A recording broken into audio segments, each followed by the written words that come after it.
औज़ुबिल्लाहिमिनश्शैतानिर्रजीम बिस्मिल्लाहिर्रहमानिर्रहीम। Dear students, अस्सलाम वालेकुम। आज का हमारा टॉपिक है प्रोटीन्स।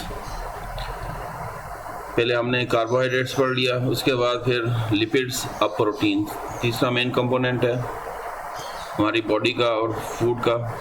तो प्रोटीन जो है मोस्ट अबंडेंट है, ये भी बकसरत पाई जाती हैं, ऑर्गेनिक कंपाउंड है ये सेल्स में, और अबाउट 50% सेल का ये ड्राई वेट बनाते हैं। ड्राई वेट मतलब कि सेल में ज़्यादातर तो पानी होता है, अबाउट 70% तक। अगर पानी निकालते हैं जो बाकी बचता है उसका 50% प्रोटीन है और 50% बाकी कार्बोहाइड्रेट्स और लिपिड्स वगैरह आ जाते हैं, न्यूक्लिक एसिड वगैरह। तो ये ऑल टाइप ऑफ सेल्स में पाए जाते हैं और सेल के हर parts, all parts of the cell, चाहे वो एनिमल सेल है चाहे वो प्लांट सेल है।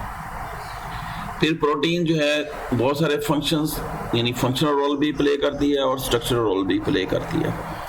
फंक्शंस के हवाले से अगर बात करते हैं तो बहुत सारे सेल यानी स्ट्रक्चर्स करती है। फंक्शंस की रेफरेंस से बात करते हैं तो नंबर 1 यहाँ पे बेटा आपने पॉइंट्स बना लेने हैं, मेरे कर्सर को फॉलो करना है। ये नंबर 1 यहाँ बुलेट लगा लेनी है। यहाँ पे एंजाइम्स, पहले नंबर पे एंजाइम्स हैं। एंजाइम्स के बारे में आपका कंसेप्ट है कि ये फूड डाइजेशन में रोल प्ले करते हैं। इसके अलावा बहुत सारे जो फंक्शन है सेल लेवल पे, मेटाबॉलिक एक्टिविटीज़, वहाँ पे भी एंजाइम अपना रोल प्ले करते हैं। एक्चुअली ये स्पीड अप करते हैं केमिकल रिएक्शंस को, इनको बायोकैटालिस्ट भी कहते हैं। तो ये प्रोटीन्स होते हैं सारे के सारे, और in this way they control the whole metabolism. Cell का जितने भी केमिकल रिएक्शन है सबको ये कंट्रोल करते हैं। एक पॉइंट ये हो गया। दूसरा हार्मोन्स, बहुत सारे हार्मोन जो हैं वो भी प्रोटीन्स के बने होते हैं। तो प्रोटीन्स रेगुलेट करते हैं मेटाबॉलिक प्रोसेस। तो एंजाइम क्या कर रहे हैं, ये कंट्रोल कर रहे हैं मेटाबॉलिक प्रोसेस को, जबकि हार्मोन रेगुलेट करते हैं, उसको बाकायदा बनाते हैं इस प्रोसेस को। तीसरी बात, कुछ प्रोटीन जैसे हीमोग्लोबिन है, हीमोग्लोबिन रेड ब्लड सेल में हमारे पाई जाती है।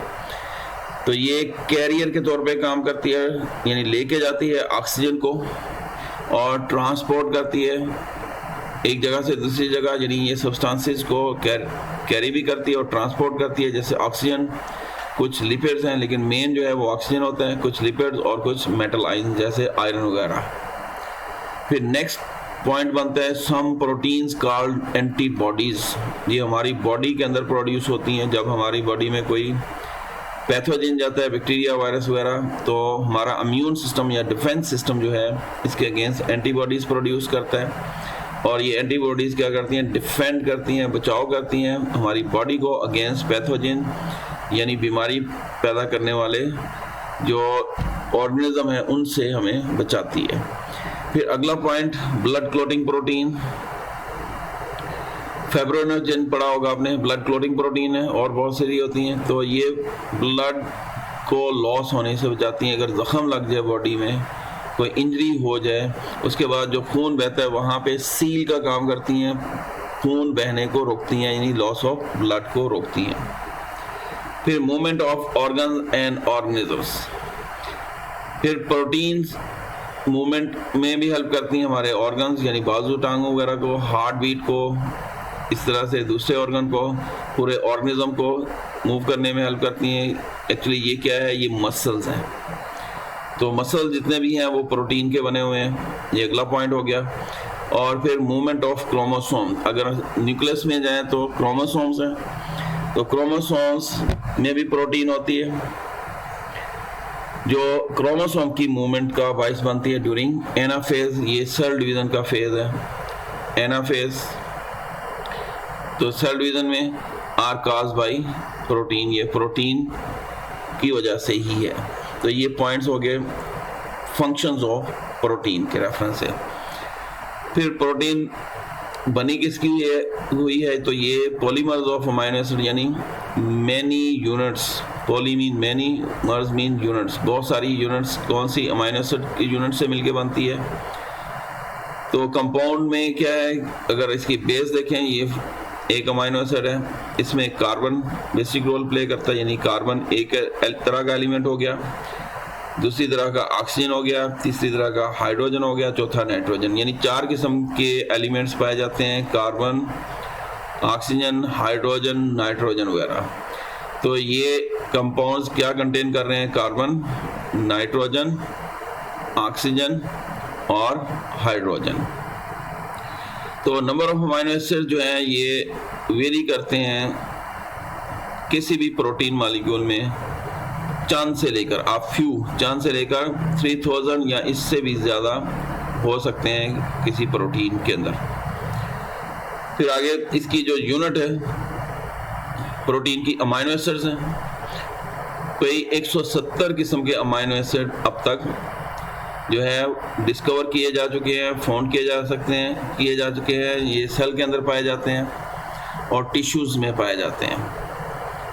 इनमें से भी कोई 25 जो हैं, यानी 170 में से 25 एक्चुअली ये प्रोटीन बनाने में अपना रोल प्ले करते हैं। कंस्टिट्यूएंट्स हैं, कंस्टिट्यूएंट्स मतलब अज़ा हैं इनके, यानी सिर्फ 25। बाकी जो हैं एज सच अमाइनो एसिड के तौर पर रहते हैं, वो मिलके प्रोटीन नहीं बना रहे। इसका मतलब ये हो गया।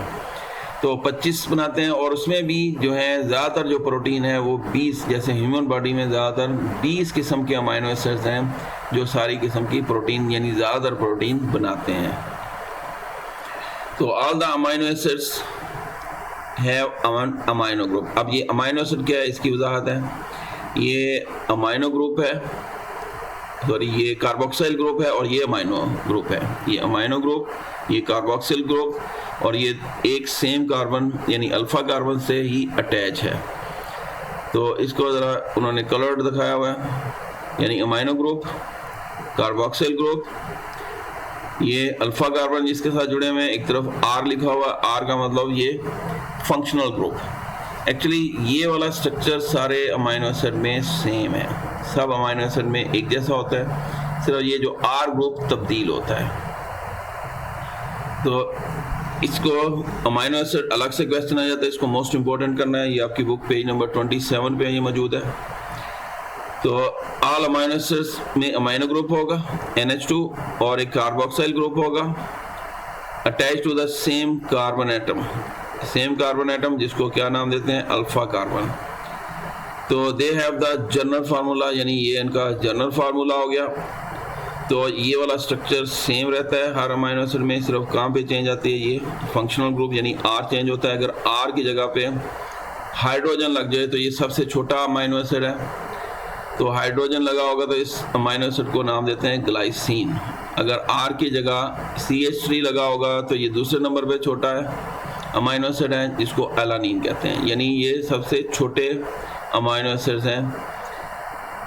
तो आर की जगह हाइड्रोजन होगा तो ग्लाइसिन, अगर CH3 होगा तो ये एलानीन हो गया, मिथाइल ग्रुप अगर अटैच है तो अमाइनो एसिड्स फिर आपस में कैसे जुड़ते हैं? तो amino acids link together to form polypeptides. Polypeptides मतलब ये बॉन्ड्स हैं, ये पॉलीपेप्टाइड प्रोटीन बनाते हैं। मसलन एक अमाइनो एसिड ये ग्लाइसिन है, ये इसके आर की जगह पे हाइड्रोजन लगा हुआ है। दूसरा अमाइनो एसिड एलानीन है और इसके आर की जगह पे CH3 लगा हुआ है। तो कार्बोक्सिल ग्रुप और अमाइनो ग्रुप आपस में रिएक्ट करते हैं। इसका कार्बोक्सिल ग्रुप COH और इधर से अमाइनो ग्रुप इसका हाइड्रोजन, यानी एक तरफ से OH हाइड्रोक्सिल आयन और दूसरे से हाइड्रोजन आयन रिलीज होगा, ये मिलके पानी बनाएगा और ये कार्बन फिर सीधा अटैच हो जाएगा नाइट्रोजन के साथ। तो ये सिचुएशन हो जाएगी, यानी वाटर मॉलिक्यूल बाहर निकल गया तो ये CO, ये वाला CO हो गया और ये N कार्बन के साथ अटैच हो जाएगा और ये हाइड्रोजन ऊपर वाला इन्होंने इधर मेंशन कर दिया। तो ये CN बॉन्ड जो है ये एक्चुअली पेप्टाइड बॉन्ड है। अब इसी को एक्सप्लेन करना है इन्होंने। तो amino group of one amino acid, यानी एक तरफ से ये कह लेंगे ये अमाइनो ग्रुप है इसका हाइड्रोजन और दूसरी तरफ कार्बोक्सिल ग्रुप का OH hydroxyl ion. Amino group of one amino acid में react with the carboxyl group of another, यानी एक तरफ का अमाइनो ग्रुप और दूसरी तरह का कार्बोक्सिल ग्रुप ये आपस में रिएक्ट करते हैं और एक वाटर मॉलिक्यूल रिलीज करेंगे। रिएक्ट करने के बाद इसमें एग्जांपल है ग्लाइसिन और अलानिन की कंबाइन। ये क्वेश्चन में शो किया हुआ, ये क्वेश्चन अलग से पूछ लेते हैं। तो ये क्वेश्चन यानी ये डायग्राम का नाम ज़रूर याद कर लें, यानी peptide linkage, formation of peptide bond पूछ लेते हैं, ड्रा करें या राइट अ क्वेश्चन। अब linkage between the hydroxyl group of carboxyl group, ये डेफिनेशन है इसकी, यानी लिंकेज डेवलप होता है, बॉन्ड डेवलप होता है hydroxyl group of carboxyl group of one amino acid. थोड़ा ध्यान देना है, हाइड्रोक्सिल ग्रुप किसका है, कार्बोक्सिल ग्रुप का किसका है, वन अमाइनो एसिड। तो किसके साथ मिल रहा है, हाइड्रोजन के साथ, हाइड्रोजन ऑफ किसके, अमाइनो ग्रुप के साथ और किसके, दूसरे अमाइनो एसिड के साथ। यही बात यहाँ पे वर्ड्स में बताई हुई है, linkage between the hydroxyl group of carboxyl group of one amino acid, hydroxyl group of carboxyl group of one amino acid, यानी इसकी बात होगी। And the hydrogen of amino group of another amino acid, hydrogen हो गया amino group का और दूसरे amino acid का। क्या रिलीज कर रहे हैं, वाटर मॉलिक्यूल रिलीज कर रहे हैं और आपस में लिंकेज किसके बीच में हो रहा है, CN के बीच में। तो CN linkage to form a bond called peptide bond, ये पेप्टाइड बॉन्ड की डेफिनेशन होगी। तो रिजल्टेंट कंपाउंड जो है ग्लाइसाइल अलानिन, यानी ग्लाइसिन और अलानिन मिलके ग्लाइसाइल अलानिन बन गया है। ये डाइपेप्टाइड है, डाई इसलिए कहेंगे इसमें 2 अमाइनो एसिड हैं। तो 2 अमाइनो एसिड होंगे तो डाई लगेगा, अगर 3 होंगे तो ट्राई लगेगा, 4 होंगे तो टेट्रा लगेगा। यानी अगर ये एक पेप्टाइड बॉन्ड बन गया तो इसका अमाइनो ग्रुप भी तैयार है, ये भी रिएक्ट कर सकता है। दूसरी तरफ इसका हाइड्रोक्सिल आयन जो है कार्बोक्सिल ग्रुप का, ये भी रिएक्ट कर सकते हैं, यानी इधर भी एक और अमाइनो एसिड लग सकता है, इधर भी चेन बन सकती है और इस तरफ भी। तो इस तरह से ये di, tri, tetra peptide bonds बनते हैं। द रिजल्टेंट कंपाउंड, अभी 2 की बात हो रही है, ग्लाइसिल एलानिन 2 अमाइनो एसिड्स हैं सब यूनिट्स, तो इसलिए इसको डाइपेप्टाइड कहेंगे। अब dipeptide has an amino group at one end, यानी ये अमाइनो ग्रुप ये वाला हो गया, अमाइनो ग्रुप एक एंड पे और दूसरे एंड पे कार्बोक्सिल ग्रुप है।